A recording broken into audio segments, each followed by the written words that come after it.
Alright, so I made an impulse purchase for Black Friday from Walmart, and it's just because a random 50-inch 144Hz television went up on sale for around $300, and the specs seemed interesting enough that I wanted to check it out.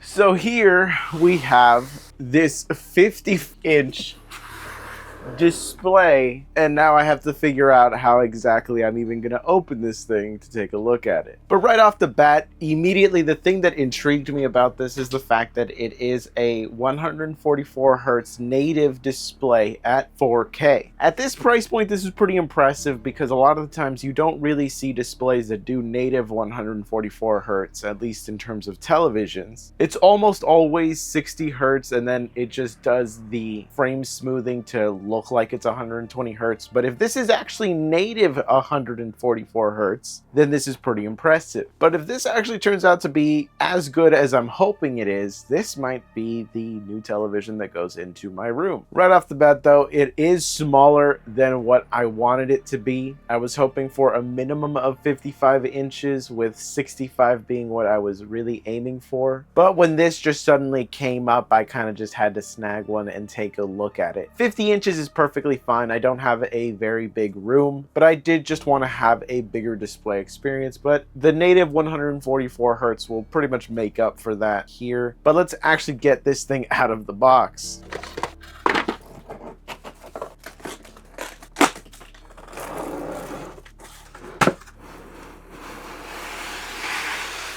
Alright, so it is the next day, and I've been messing around with the screen at this point for a few hours, and I'm actually pretty surprised by a lot of aspects of this TV. Right now I actually have it hooked up to a mini PC. It's the UM780X, and it is outputting at the native resolution of this display, which is actually pretty interesting because it's not the standard 4K resolution that you are probably used to, which is 3840 by 2160. This TV is actually 4096 by 2160, and it's running at 120 Hz. The box claims it could go all the way up to 144 Hz, but over the HDMI cable that I have hooked up to the UM780XTX, I'm only able to get up to 120 Hz. That's perfectly fine for me because it is actually running at 120 Hz. And with the included remote, if we go to the home, here you can see we are in that interface. And of course, because it's hooked up to my Google account, it can see some of the apps that I have on some other devices. So you can see the PSP emulator there is apparently something that's selectable here. Wow, you could actually install it on the TV. Okay, that's interesting. I might have to take a look at that at some point. I don't know how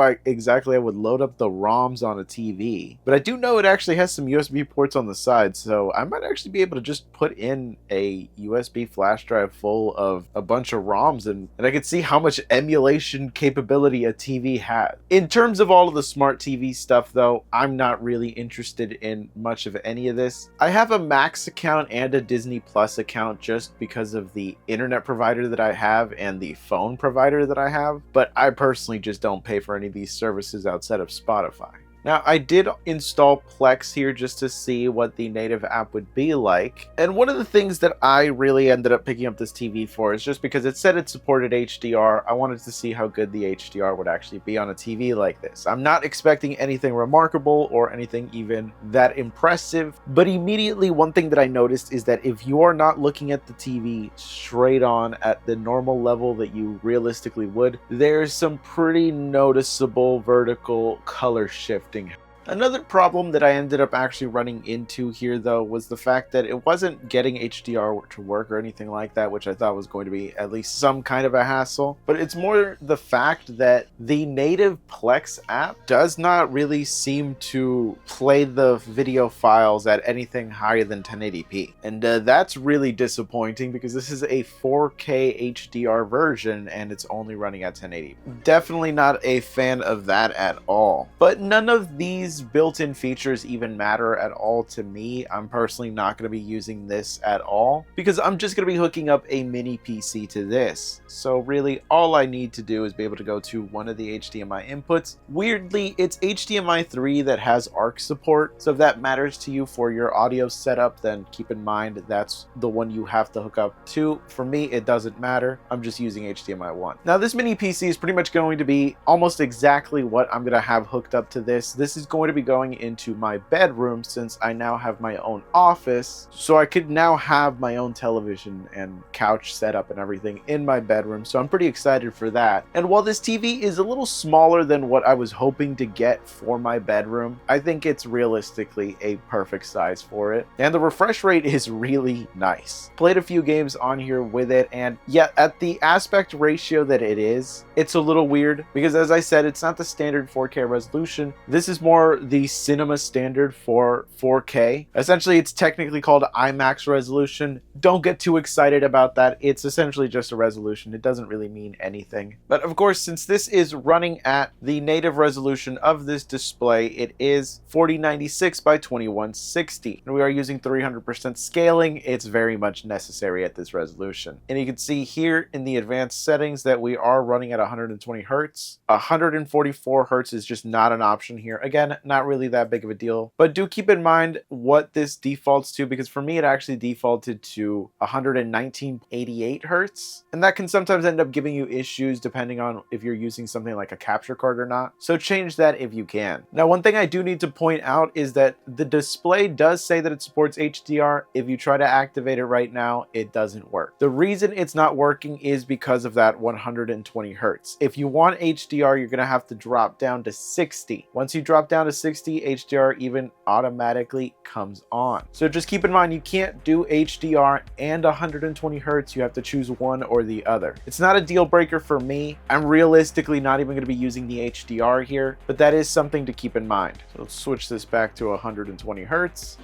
One great thing is the fact that using Steam in big picture mode, you can see here that it actually does natively support the aspect ratio of the TV. Just keep in mind that the intro animation is not going to be in the native aspect ratio. Now, I did try out some games on here just to see how they would end up performing. One of them that I did try out is Rainbow Six Siege. Alright, so here we are in the main menu of the game itself. Here I actually have the graphics setting set to essentially the very high graphics preset. I am using FSR 2.0 at the ultra performance setting. I just want to know what kind of performance we can essentially get out of this thing with just the hardware that is built into this mini PC. Ultra performance, of course, is at a extremely low resolution, so I don't expect this to look great, but I am very curious to see how this does. And of course, we have MSI Afterburner here in the corner, so we can see what the numbers are actually looking like. Okay, so even at the ultra performance settings, we are getting 1% lows that are sub 60 right now, and the FPS average is below 60, but this is actually performing better than I thought, though visually you can definitely tell that this is not running at a native 4K resolution. The edges to everything are pretty fuzzy, but I genuinely think that if I was sitting at a couch at a normal distance, I would probably have a hard time to tell exactly what's going on here. But ultra performance is a very low resolution here, so if you just get even remotely close to it, you can very clearly see some noticeable artifacting on the edges of pretty much everything. Okay, the final performance result is not that bad, actually, an average of 55. Really, though, one of the things that I'm most interested in being able to do with this screen, though, is with a mini PC, use Moonlight. So Moonlight essentially lets me stream my main desktop, my gaming and editing PC, onto whatever device that I want. And the great thing is that since I now have 2.5 gigabit Ethernet across my entire home network, I don't really need to worry about any kind of connection issues based off of any kind of bandwidth limitations anywhere in the network. Although you don't really need all that much bandwidth really to be able to stream 120 Hertz, 4K, or even 1440p video. Now I'm doing 1440p because the display on my main desktop, ultra wide 1440p display, but I'm only going to be streaming it in 16:9 1440p. But you can see very quickly once I start doing that we run into the issue with the aspect ratio being different because now we have black bars on the side. This isn't really that big of a problem for for me, but it might be a problem for you. I don't really have any issue with it. But right now, it's saying that we're streaming at 1440p at 60 hertz. That makes sense. We're just on the desktop doing pretty much nothing. But if from my main desktop here, I actually end up launching Killing Floor 2, you can see here that now it's streaming at all the way up to 120 frames per second. So we're actually able to get the full utilization of the display here, which is great. And I've been playing a lot on here with this TV, streaming a wide variety of different games, and none of them have really given me any issues. This is again an entire Ethernet connection. And in terms of the actual bandwidth that we're using, we're not even utilizing a full gigabit connection. And really, the playing experience here is absolutely wonderful. Now, it is 1440p on a 4K display, but at the distance that I would realistically be sitting to play this, I'm not really going to notice much of a difference at all. If I had a 4K display for my main desktop, then streaming at 4K would be pretty much no problem, though that would make things far more demanding for my main PC. I think 1440p is a sweet spot where it still looks better than 1080p, but you're realistically not going to tell much of a difference at all between it and 4K at the standard distances that you would be watching television from. Realistically, if I went and got a 4K display to replace my main monitor, just so that I could stream to this at 4K, I would essentially end up having to replace my 3070 Ti a lot quicker than I really would want to. And again, in all honesty, if I'm standing at the distance that I would realistically be sitting at from this, I just can't tell a resolution difference. I don't think I'd be able to tell between 1440p and 4K, but I'll definitely notice it in terms of the performance, because this feels fantastic. This is actually at 120 hertz. Of course, Killing Floor 2 isn't exactly the most demanding game in the market today, and it's pretty old, but it's exactly the kind of title that I would realistically try to play on a TV like this. I'm just gonna have it hooked up in my bedroom, and I can just stream whatever co-op game that I want over to it. So if I'm playing with some friends, but I want to relax in bed, I can pretty much open up Discord on here. I could use a headset, and I could even stream the games over the internet and have a pretty much flawless gaming experience. I don't know about trying to play CSGO on here, or rather CS2 at this point, but a co-op game like this feels perfect to play, and it just feels rock solid, and it works so perfectly with a controller that this is exactly the kind of setup that I would realistically want to have. So just for the sake of trying it out, I did set Killing Floor 2 here to 4K, and we are at the ultra graphics settings, just because I'm curious if we can get decent performance if we run this at the native resolution of the display itself. I mean, it looks great on here. Even though it's being streamed over the internet, the quality is honestly really great, even up close like this. So if I'm sitting at the normal distance that I would actually be, this is pretty much fantastic. All right, according to the FPS counter from Steam over here, we are still getting around 120 FPS, which is pretty much perfect because that's exactly what we need to get the most out of this display.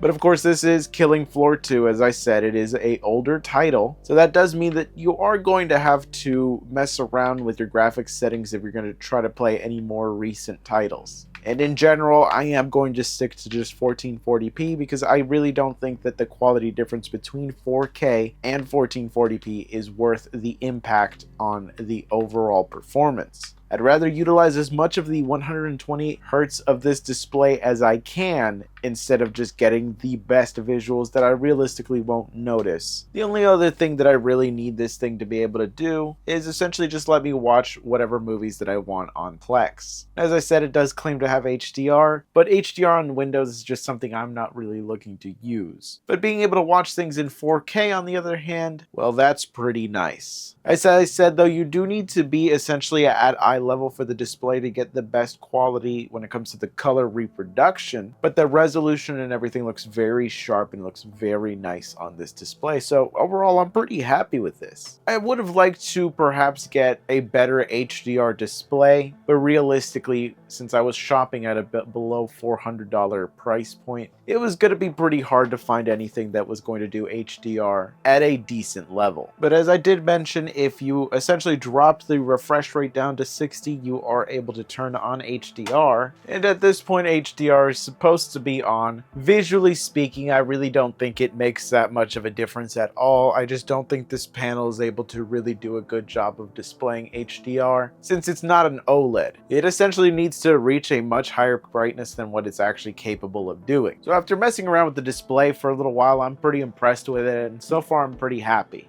The next time you're going to see this display, it's going to be when it's set up in my room. I'm going to just wait for a few more parts that I need, and I'll have pretty much everything to get the type of setup that I want going there. So stay tuned for that. If you're interested in taking a look at this display, it is linked down below. But I'll catch you guys in the next one. I got to move this thing over to my bedroom, so I'll see you guys in the next one.